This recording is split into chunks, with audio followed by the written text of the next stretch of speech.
అందరికీ నమస్కారం. థంబ్నెయిల్ చూశారు కదా. ఈ వీడియోలో మనం చంద్రబాబు రేవంత్ రెడ్డి గారి మధ్య జరిగిన రహస్య భేటీ గురించి విశ్లేషణ చూద్దాం. గురువారం ఈ భేటీ జరిగింది. శుక్రవారం ఇన్ఫర్మేషన్ వచ్చింది. మనం విశ్లేషణ చేయడానికి ఈ 2 రోజుల సమయం పట్టింది నిజానిజాలు తెలుసుకొని. ఇక విషయంలోకి వెళ్తే, ఢిల్లీ బీజేపీ పెద్దల్ని కలిసి పొత్తు ఫైనల్ చేసుకోవడానికి చంద్రబాబు గారు హైదరాబాద్ ఎయిర్పోర్టుకి చేరారు. అదే సమయంలో ఢిల్లీలో ఉన్నటువంటి తన పార్టీ పెద్దల్ని కలవడానికి రేవంత్ రెడ్డి గారు కూడా ఎయిర్పోర్టుకు చేరారు. ఇద్దరూ ఒకే సమయంలో ఎయిర్పోర్టుకు చేరారు. మరియు తన సెక్యూరిటీ సిబ్బందిని, తనతో వచ్చిన రాజకీయ నాయకుల్ని పక్కకు పంపి రహస్యంగా సుమారు 1:45 సేపు ఇద్దరు నాయకులు భేటీ అయ్యారు అనేది ఈ వార్త యొక్క సారాంశం.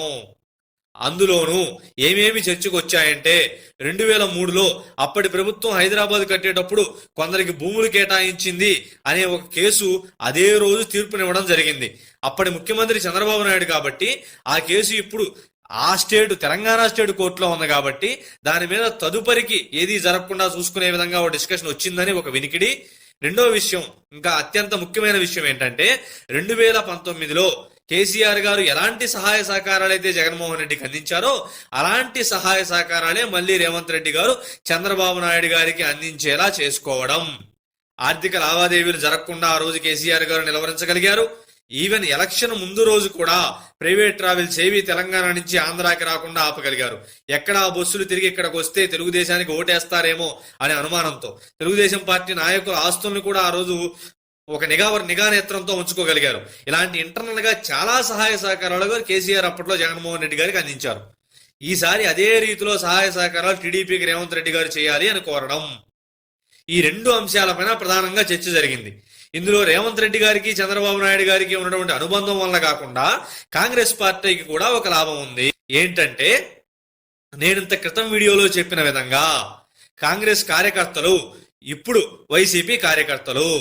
ఒకవేళ రేపు జరగబోయే ఎన్నికల్లో జగన్మోహన్ రెడ్డి గారు ఓడిపోతే, వైసీపీ బలహీన పడితే, ఆ నాయకులు ఆ కార్యకర్తలు తిరిగి కాంగ్రెస్ వైపు అంటే పాత గూటికి వెళ్లే అవకాశం ఉంది అనేది కాంగ్రెస్ యొక్క ఆలోచన.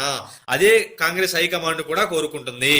కాంగ్రెస్ ఈ ఎలక్షన్ లో ఏదో కొద్ది ప్రాంతాల్లో వైసీపీ ఓట్లు చేల్చడం తప్ప పెద్దగా అధికారంలోకి వచ్చి ప్రభావితం చేసేంత పరిస్థితి లేదు. కాబట్టి ఏ విధంగా కేసీఆర్ పనిచేశాడో జగన్మోహన్ రెడ్డి కోసం, అదే విధంగా రేవంత్ రెడ్డి గారు చంద్రబాబు నాయుడు గారి కోసం పనిచేసే అవకాశాలు లేకపోలేదు.